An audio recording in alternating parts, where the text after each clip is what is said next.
तीन बहनों की लालची भाभी। करिश्मा, रेशमा और मनीषा तीन बहनें हैं। उनका एक भाई भी है, मयंक। मयंक अपनी बहनों को बहुत प्यार करता है, लेकिन मयंक की पत्नी सविता इस मामले में मयंक से बिल्कुल ही अलग है। वो अपनी ननदों का जितना बुरा कर सकती है उतना बुरा करती ही रहती है और अपनी ननदों पर हुक्म भी चलाती है। करिश्मा, करिश्मा, तुमने अभी तक नाश्ता नहीं बनाया? तुम्हारे भैया को ऑफिस जाने में देर हो रही है। हाँ भाभी, बस अभी बनाती हूँ। करिश्मा, तुम ये ढीलापन छोड़ दो। कल को पराए घर जाना है। वहाँ अगर तुम इस तरह से काम करोगी तो लोग क्या कहेंगे कि माँ ने और भाभी ने कुछ सिखाया नहीं। और तुम्हारी दोनों बहनें कहाँ हैं? अब रेशमा मार्केट गई है और मनीषा सो रही है। क्या? सुबह के 8 बज रहे हैं और ये महारानी अभी भी सो रही है? ये कहते हुए सविता अपनी सास दुर्गा देवी के पास जाती है। माँ जी, देख रही हो अपनी बेटियों के तौर तरीके? क्या हुआ बहू, सुबह सुबह क्या कर दिया मेरी बेटियों ने? अरे एक तो अभी अभी उठकर किचन में गई है, दूसरी सुबह सुबह बाहर चली गई और तीसरी अभी तक सो रही है। क्या करूं मैं इन तीनों का? मैं तो परेशान हो गई हूँ। जा जाकर उठा उसे और रेशमा से मैं बात करती हूँ। सविता सीधा मनीषा के कमरे में जाती है और उससे कहती है, महारानी जल्दी उठो, सूरज सर पर आ गया है। भाभी थोड़ी देर और सोने दो ना, मैं रात को लेट सोई थी।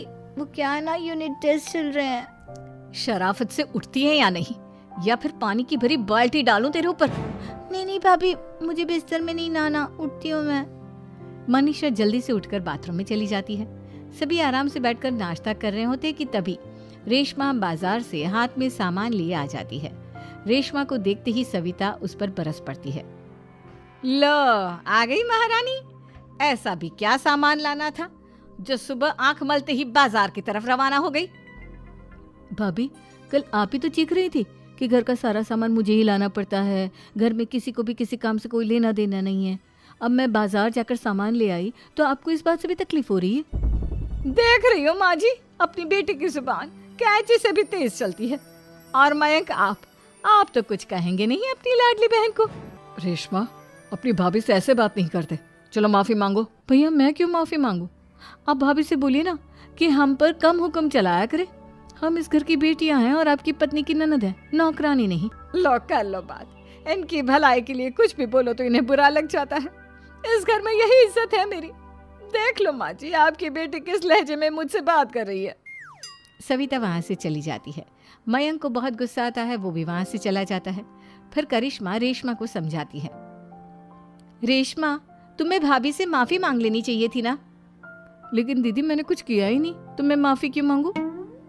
हाँ करिश्मा दीदी, रेशमा दीदी जैसे ही घर में आई भाभी ही उन पर चिल्ला रही थी।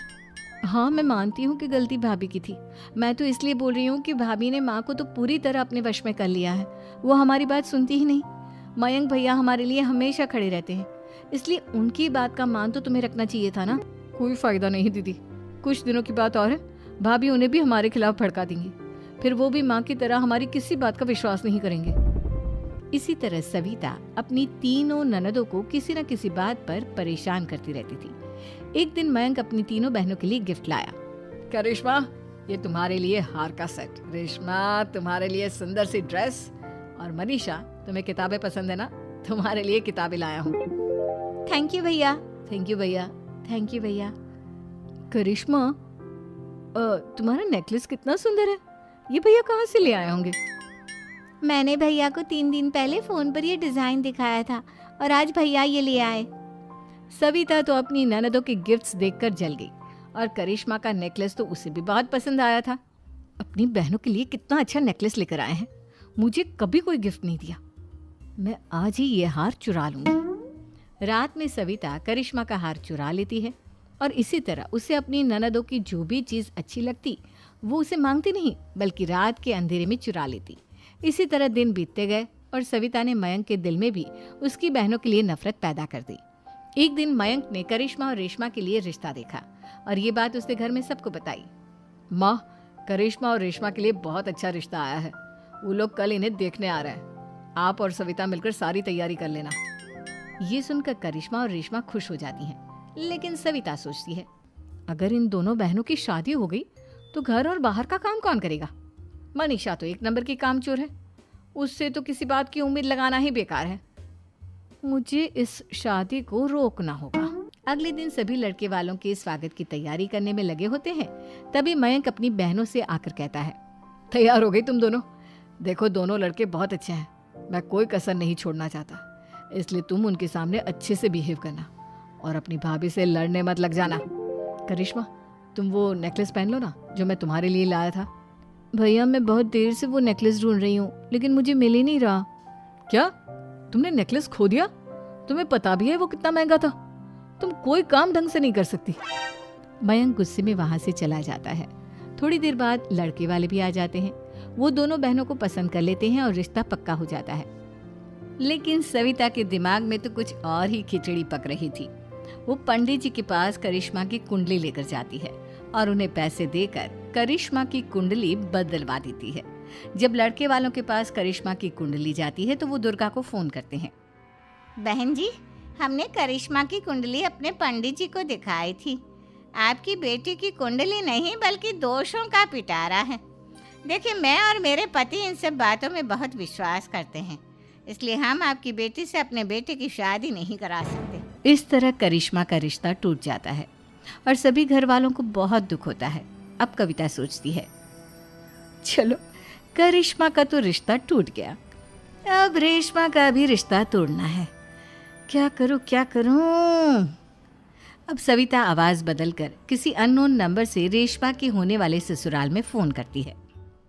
हेलो, मैं कौन हूँ कौन नहीं ये आपके लिए जानना ज़रूरी नहीं, बस इतना सुन लो कि रेशमा का 2 साल से किसी के साथ अफेयर चल रहा है। बस रेशमा का रिश्ता तोड़वाने के लिए सविता का इतना कहना काफी था। अब रेशमा का भी रिश्ता टूट गया। मयंक और दुर्गा देवी ने रेशमा को खूब खरी खोटी सुनाई और उससे बार बार उस लड़के के बारे में पूछने लगी। आप दोनों मुझे क्यों परेशान कर रहे हो? अरे कोई लड़का होगा मेरी लाइफ में तो मैं बताऊंगी ना, जब कोई है ही नहीं तो कहाँ से लाऊं मैं कोई लड़का? तो तेरे होने वाले ससुराल वालों को फोन किसने किया था? माँ, मैं नहीं जानती किसने फोन किया था, मैं सच कह रही हूँ। मैं तो पहले ही कह रही थी इसकी लगाम खींच कर रखो, लेकिन मेरी सुनता ही कौन है। आप चुप रहिए भाभी, ये सब आपका ही किया धरा है। अब तीनों बहनों को विश्वास हो जाता है कि ये सब उनकी भाभी ही कर रही है। तीनों बहनें अपनी भाभी को सबक सिखाने के लिए एक वकील कर लेती है और घर में हिस्सा मांगना। देखो भैया, माँ बाप की जायदाद में जितना बेटों का हक होता है उतना ही बेटियों का, इसलिए इस घर के 4 हिस्से होंगे और हमें अपना हिस्सा चाहिए। मैंने तुम्हारे लिए क्या क्या नहीं किया और तुम इस घर में हिस्सा मांग रही हो? भैया, आप और माँ हम बहनों की कोई बात नहीं सुनते हो और भाभी हमारी शादी नहीं होने देगी क्योंकि उन्हें लगता है कि आप हमारी शादी में ज्यादा पैसा लगाओगे और उन्हें हम जैसी फ्री की नौकरानी कहाँ मिलेगी।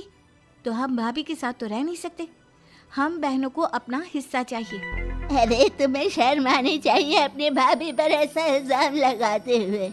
वो तुम्हारे बारे में कितना सोचती है। हाँ माँ, भाभी हमारे बारे में बहुत सोचती है, दिन रात बस यही सोचती रहती है कि किस तरह से अपनी तीनों ननदों को परेशान करूं और कभी मुझे पढ़ने भी नहीं देती। दोनों बहनों का रिश्ता भी तो इन्होंने ही तोड़वाया है और रात में हमारे कमरे में आकर हमारी चीजें भी चुराती हैं। इसी तरह सविता की तीनों ननदें अपनी बात पर अड़ी रही। अब कोर्ट में तारीख भी शुरू हो गई। जब सविता को लगा कि उसकी तीनों ननद इतनी आसानी से नहीं मानने वाली, तो उसने अपने पति और सास को सारी सच्चाई बता दी और अपनी तीनों ननद से माफी मांगी। मयंक और दुर्गा को भी अपनी गलती का एहसास हो गया। अब सविता खुद करिश्मा और रेशमा के लिए अच्छा रिश्ता ढूंढती है और उनकी शादी करवाती है।